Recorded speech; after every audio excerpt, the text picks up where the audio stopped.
ലോക്സഭാ പ്രതിപക്ഷ നേതാവ് രാഹുൽ ഗാന്ധി വിദ്യാർത്ഥികളെയും യുവാക്കളെയും ലക്ഷ്യമിട്ട് നടത്തിയ പ്രസംഗങ്ങളിലെ ഭൂരിഭാഗം അവകാശവാദങ്ങളും തികച്ചും വ്യാജവും തെറ്റിദ്ധരിപ്പിക്കുന്നതുമാണെന്ന വസ്തുതാ വിവരങ്ങൾ പുറത്തുവരികയാണ്.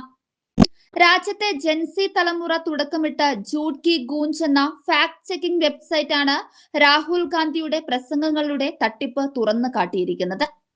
കഴിഞ്ഞ ജൂൺ മുതൽ ഓഗസ്റ്റ് വരെയുള്ള കാലയളവിൽ കോട്ട, ഡെറാഡൂൺ, പ്രയാഗ്രാജ്, പൂനെ എന്നിവിടങ്ങളിൽ സംഘടിപ്പിച്ച ഛാത്രോം കി ഗൂഞ്ച് പരിപാടികളിൽ രാഹുൽ നടത്തിയ 40 പ്രസ്താവനകളെ അടിസ്ഥാനമാക്കിയാണ് ഡിജിറ്റൽ പരിശോധന നടത്തിയത്. ഇതിൽ 29 എണ്ണവും പൂർണ്ണമായും തെറ്റാണെന്നും ബാക്കി 11 പ്രസ്താവനകൾ ജനങ്ങളെ തെറ്റിദ്ധരിപ്പിക്കുന്നതാണെന്നും വെബ്സൈറ്റ് രേഖകൾ സഹിതം തെളിയിക്കുന്നുണ്ട്. ഔദ്യോഗിക സർക്കാർ ഡാറ്റകൾ ഉൾപ്പെടെ 134 വിശ്വസനീയമായ വാർത്താ ഉറവിടങ്ങളെ അവലംബിച്ചാണ് ഈ വൻ വിചാരണ. രാജ്യത്തെ തൊഴിലില്ലായ്മ, സർക്കാർ ജോലികൾ, വിദ്യാഭ്യാസം, സ്ത്രീ സുരക്ഷ തുടങ്ങിയ നിർണായക വിഷയങ്ങളിലാണ് രാഹുൽ ഗാന്ധി അബദ്ധങ്ങളും നുണകളും പ്രചരിപ്പിച്ചത്. പ്രയാഗ്രാജിലും പൂനെയിലും കോട്ടയിലും നടത്തിയ പ്രസംഗങ്ങളിൽ നാഷണൽ ക്രൈം റെക്കോർഡ്സ് ബ്യൂറോയുടെയും UDISന്റെയും കണക്കുകളെ വളച്ചൊടിച്ച് സംസാരിക്കാൻ രാഹുൽ ശ്രമിച്ചു.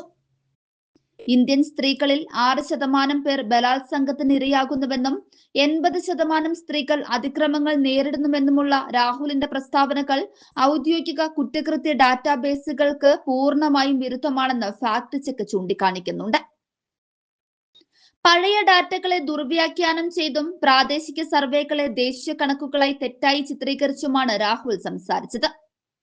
ചോദ്യപേപ്പർ ചോർച്ച കേസുകളിൽ ശിക്ഷാവിധി ഉണ്ടാകുന്നില്ലെന്ന വാദവും എൻട്രൻസ് പരിശീലന കേന്ദ്രങ്ങളുടെ സാമ്പത്തിക കണക്കുകളും ബോധപൂർവം സർക്കാർ തസ്തികകൾ മരവിപ്പിച്ചെന്ന ആരോപണങ്ങളും തികച്ചും അടിസ്ഥാനരഹിതമാണെന്ന് കോടതി സാമ്പത്തിക രേഖകൾ വ്യക്തമാക്കുന്നുണ്ട്.